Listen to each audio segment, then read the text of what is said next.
Hey guys, what's up? It's MikeYFItalian here, and today I'll be doing a review of the HTC 8X.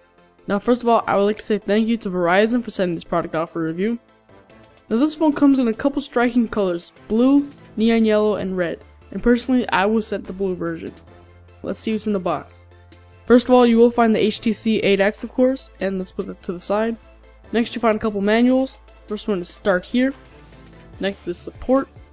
Then there's driving responsibly, consumer information, product safety and warranty, and finally the Windows Phone 8 software terms.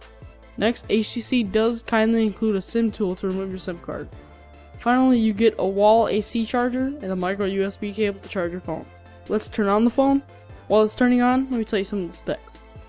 The HTC 8X runs on a dual-core Qualcomm Snapdragon S4 processor running at 1.5 GHz, and it does also have Adreno 225 graphics.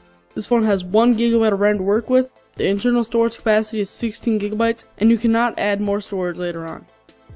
The battery is 1800 mAh, and everything is displayed on its very clear 720p display that is Corning Gorilla Glass. The first thing you notice about the HTC 8X is just how thin and light it is. It is 132.4 by 66.2 by 10.1 millimeters and weighs only 130 grams. And with HTC's design, the parts are stacked like a pyramid, which gives the 8X a curved look and feel in your hands. Let's take a tour around the phone. On the front, there is a 2.1 megapixel camera that records 1080p video, which doesn't look too good. And there is also a colored earpiece, which bothered me at first, but it has grown on me. There is also 3 software keys, and they are back, home, and search. Most of the front is taken up by the gorgeous 4.3-inch 720p display. And the text on this display is very crisp and easy to read. On the right side, there is a slot for the SIM card. Also, the volume rocker is there. The volume rocker does give a satisfying click when you push it to change the volume. On the top of the device, you will find a 3.5mm headphone jack, a microphone, and the power button. The main issue I had with this phone at first was just how flush the button was with the rest of the device. But the more I used it, the more I got used to it. On the bottom, there is a micro USB port to charge the device, and another microphone. I was pleasantly surprised at just how smooth and responsive Windows Phone 8 was. It was actually a bit faster than iOS in some cases, and there was also no visible lag at all. The interface was a bit hard to use after using iOS for 4 years, however it did not take me long to get used to Windows Phone 8. To get to your apps, you can put some on the home screen and the rest on the secondary page. The bad thing is you can't do much to your home screen except change the color of your background and your theme.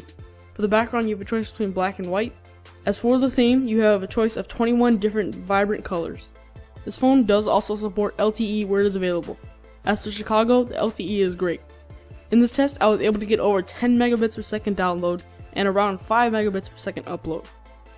In most of my other tests, I received much higher speeds. And in one case, it was almost double my internet speed at home.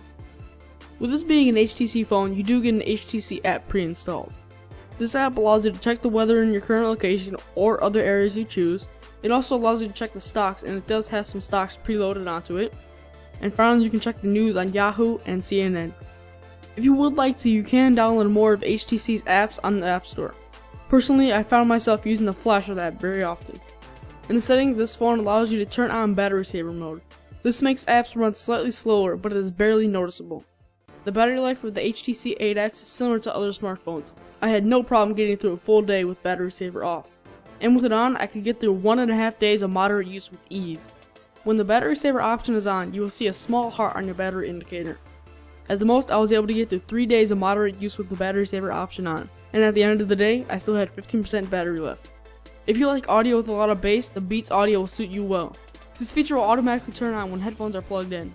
The bad thing is you are not able to turn on Beats Audio when you do not have headphones plugged in. This option does add bass, almost as much as real Beats headphones have. Personally, I don't think it makes a huge impact on the audio. The default browser for Windows Phone 8 isn't as bad as you would think. Personally, on all of my devices, I would use Google Chrome for the speed and ease of use. This browser is actually not half bad. The browsing experience was very smooth with almost no visible lag at all. What's a good phone if you can't use the main part of it? As usual, you get a history log, a number pad to dial numbers, and you also get a list of your contacts, which I did not want to show for personal reasons. If you would like to get this phone, it is available from Verizon, T-Mobile, and AT&T. Sprint is the only carrier left behind. As for Verizon, it is $99 with a new 2-year contract activation. Once again, I would like to say thank you to Verizon for sending this product out for review. Remember to check out the website down below, ilovegadgets77.com, And if you like this video, please give it a thumbs up. So, peace.